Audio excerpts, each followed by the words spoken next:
Bom dia, galera! Bem-vindos ao Loop Matinal dessa segunda-feira, dia 9 de outubro, com as notícias mais relevantes sobre o mundo da tecnologia. Quem fala aqui é o Marcos Mendes e hoje no seu Loop Matinal do Loop Infinito eu começo agradecendo a todos os apoiadores do podcast lá no Apoia-se e em especial quem escolheu o teu nome citado aqui toda segunda-feira. Eles são o W. Gabriel, Guilherme Pípolo, Fernando Pinto, Cauê Vinícius, Beto Chagas, o Anderson da iPlus Store, Ricardo Soares, Fábio Lino, Éder Paes, André Arraes e Adalberto dos Santos. Se você também acha que vale a pena contribuir com o podcast dando a partir de R$1 por mês, é só você acessar o endereço apoia.se/loopmatinal e escolher a categoria que você preferir. E antes da primeira notícia, deixa eu corrigir uma informação que eu dei na sexta-feira. Eu disse que o Samsung DeX funciona como carregador sem fio, além de transformar o celular numa espécie de desktop, mas não é isso. Na verdade, quem comprar um Galaxy Note 8 de 128GB na pré-venda vai ganhar um carregador sem fio e também o Samsung DeX, que deixa você conectar lá o celular a um monitor para usar como desktop.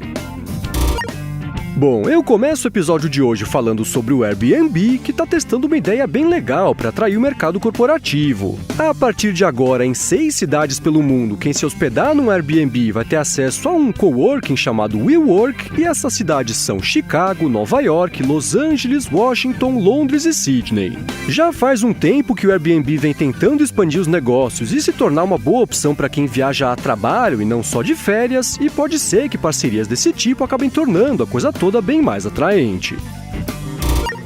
E enquanto isso, direto do túnel do tempo, na sexta-feira a AOL anunciou que vai acabar com o mensageiro AIM, o AIM. Como bem colocou o nosso amigo Paulo Riga lá do Tecnoblog, a maior surpresa dessa notícia foi o fato de que o AIM ainda existe 20 anos depois do lançamento, mas tá aí. O fim do serviço está marcado para o dia 15 de dezembro e dali para frente o AIM vai entrar na mesma lista do Orkut, do MSN. E já que o assunto é plataforma de troca de mensagens, deixa eu comentar que o Facebook está testando um mensageiro para desktop. Esse mensageiro funciona tanto em PCs quanto em Macs e faz parte do ecossistema Workplace, que é a resposta do Facebook para o mercado, que hoje é dominado pelo Slack e pelas soluções da Atlassian. E ainda sobre o Facebook, na sexta-feira o Wall Street Journal noticiou que lá no começo do ano, em abril na verdade, o Facebook já sabia dos planos da Rússia para influenciar nas eleições americanas. O Journal falou que essa informação ia aparecer num relatório público do Facebook, mas que os advogados e a parte de políticas do site convenceram a empresa a esconder a coisa toda, o que piora bastante a situação deles, que vinham agindo ali como se tivessem sido pegos de surpresa com o que aconteceu.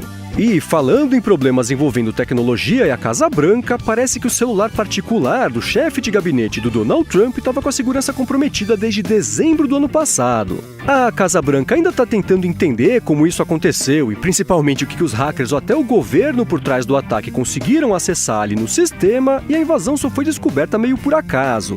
O chefe de gabinete entrou em contato com o departamento de TI da Casa Branca para falar que já fazia um tempão que o celular estava meio estranho, não atualizava direito, e aí quando eles foram ver, descobriram que o problema era bem pior do que se pensava. Agora, uma informação que ninguém conseguiu confirmar ainda, mesmo porque isso tudo veio lá de fontes anônimas dentro da Casa Branca, é se o telefone pessoal do chefe de gabinete é um Android ou um iPhone. E por último, sobre governos e tecnologia, deixa eu dar uma boa notícia para equilibrar um pouco. No final da semana passada, alguém perguntou para o Elon Musk se a Tesla ou a SolarCity, que é da Tesla, poderiam instalar uma rede de geradores solares lá em Porto Rico, e o Musk falou que sim. A SolarCity já fez coisas parecidas em ilhas menores, em lugares tipo a Samoa Americana, e recentemente, depois de perder uma espécie de uma aposta, o Musk se comprometeu a fazer isso lá na Austrália do Sul também. Eis que agora pintou essa ideia sobre fazer algo assim em Porto Rico, e assim que o Musk confirmou que ele estava disposto a ajudar, o governador de lá entrou em contato com ele pedindo para conversar.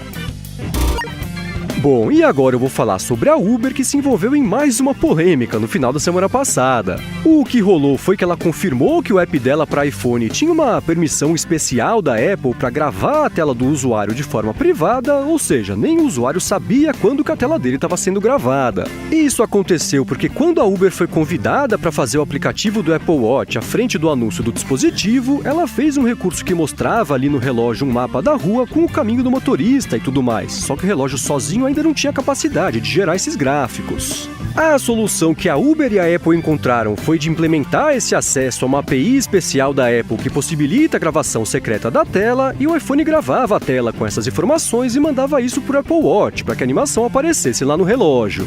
Agora, como não poderia deixar de ser, essa informação gerou uma polêmica danada, porque, justo a Uber teve acesso a essa API privada da Apple, e comentando essa história toda, a Uber disse que já faz tempo que eles não usam essa API lá no app e por isso eles vão removê-la de lá, numa atualização futura do aplicativo. E agora eu vou falar sobre o Google, que registrou um documento lá na Inglaterra com os resultados financeiros da divisão experimental DeepMind. Essa DeepMind, para quem não sabe, na verdade é uma startup inglesa que o Google comprou em 2014 por coisa de $500 bilhão, e ela tem a tarefa de basicamente pesquisar e desenvolver projetos promissores de inteligência artificial. Como uma tarefa dessas não é nada simples, a DeepMind acaba se tornando uma espécie de ralo de dinheiro lá para as finanças do Google. De acordo com esse documento, no ano passado ela gerou $162 milhões em prejuízos, tendo faturado só $52 milhões depois de gastar 4 vezes esse valor. Ainda assim, a empresa conseguiu desenvolver projetos bacanas, tipo aquela inteligência artificial que venceu o campeão mundial do jogo de tabuleiro Go, o que pode ser uma coisa meio besta, mas o tipo de coisa que serve como ponto de partida para as inteligências que devem mudar o mundo no futuro. E ainda sobre o Google, deixa eu comentar uma coisa bacana que o pessoal descobriu lá no Google Pixel 2. O aparelho vai contar com uma espécie de modo de direção que vai sacar quando o usuário estiver dirigindo e já vai colocar o celular no modo silencioso para evitar que o motorista se distraia com a chegada de notificações.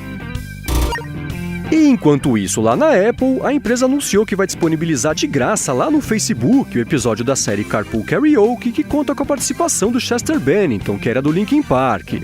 Essa decisão de veicular ou não o episódio com ele estava nas mãos da família, e eis que agora, 2 meses depois do que aconteceu, todo mundo chegou a um acordo e o episódio vai pintar de graça lá no Facebook, nessa quinta-feira. E ainda sobre a Apple, na sexta-feira ela divulgou coisa de 30 emojis que vão chegar lá no iOS 11.1. Ela já tinha mostrado alguns deles no Dia Mundial do Emoji, lá em 17 de julho, e resolveu compartilhar mais alguns à frente da chegada deles no próximo beta do iOS 11.1, que provavelmente deve ser liberado hoje ou no máximo até a metade da semana. E enquanto isso, nos bastidores da empresa, na sexta-feira pintou a informação de que o conselheiro-geral da Apple, o diretor de infraestrutura do iCloud, estão deixando a companhia. No caso do conselheiro-geral, que é o Bruce Sewell, ele ainda vai ficar lá na Apple até o final do ano e depois vai ser substituído por uma executiva chamada Catherine Adams, enquanto no caso do Eric Billingsley, que era o diretor de infraestrutura do iCloud, a mudança já aconteceu. No lugar dele entrou um cara chamado Patrick Gates, que já vinha liderando a infraestrutura de alguns outros serviços, como por exemplo a Siri. E já que o assunto é a liderança da Apple, deixa eu comentar que o Johnny Ive participou de um evento Tech Fest da revista New Yorker no final da semana passada. Durante o papo, ele obviamente falou sobre design e comentou coisas como, por exemplo, a Apple ter passado 5 anos fazendo o Face ID que apareceu no iPhone X, e se você quiser ler uma transcrição completa da participação dele, é só seguir o link que eu deixei aqui na descrição. E para fechar a parte sobre a Apple, deixa eu comentar que o Brasil apareceu numa lista de países citados lá na página oficial do Apple Watch com LTE, então pelo menos tem a chance dele ser lançado por aqui, enquanto lá na China apareceu mais um caso do iPhone 8 Plus com a bateria estufada, então esse problema está começando a ficar mais sério do que se pensava. E por último, hoje eu vou falar sobre o Temer, que decidiu vetar uma proposta de lei que deixou bastante gente preocupada na semana passada. Essa proposta fazia parte da reforma eleitoral e previa o direito de censura de conteúdos tidos como falsos ou desfavoráveis a políticos, partidos e coligações, e nada disso precisaria de autorização da justiça para acontecer. A ideia do político que sugeriu isso, que foi o deputado Áureo do Rio de Janeiro, era permitir que esses conteúdos fossem denunciados e removidos em no máximo 24 horas, e aí os veículos e redes sociais iam ter que coletar os dados do usuário para poder passar para a justiça, caso fosse necessário. Comentando essa ideia, o deputado disse que fez essa proposta pensando não em censura, mas sim como uma ferramenta de combate a notícias falsas e desinformação, mas a gente sabe que toda teoria é linda até ser posta em prática, É claro que uma lei assim ia ser bastante usada por qualquer político que encontrasse um post ali falando mal dele na internet, e a notícia de que essa proposta acabou sendo vetada foi um ótimo jeito de terminar a sexta-feira. É isso aí, galera. O Loop Matinal do Loop Infinito vai ficando por aqui. Se você quiser se inscrever no canal do Loop Infinito no YouTube, o link tá aqui na descrição do episódio, lá no loopmatinal.com, junto com os links das notícias que eu comentei hoje. Já se você quiser falar comigo no Twitter, procura por MVC Mendes, que eu tô sempre por lá. Obrigado pela audiência, dá uma espiadinha lá no apoia.se/loopmatinal se você também quiser contribuir com o podcast, e eu volto amanhã de manhã. Falou!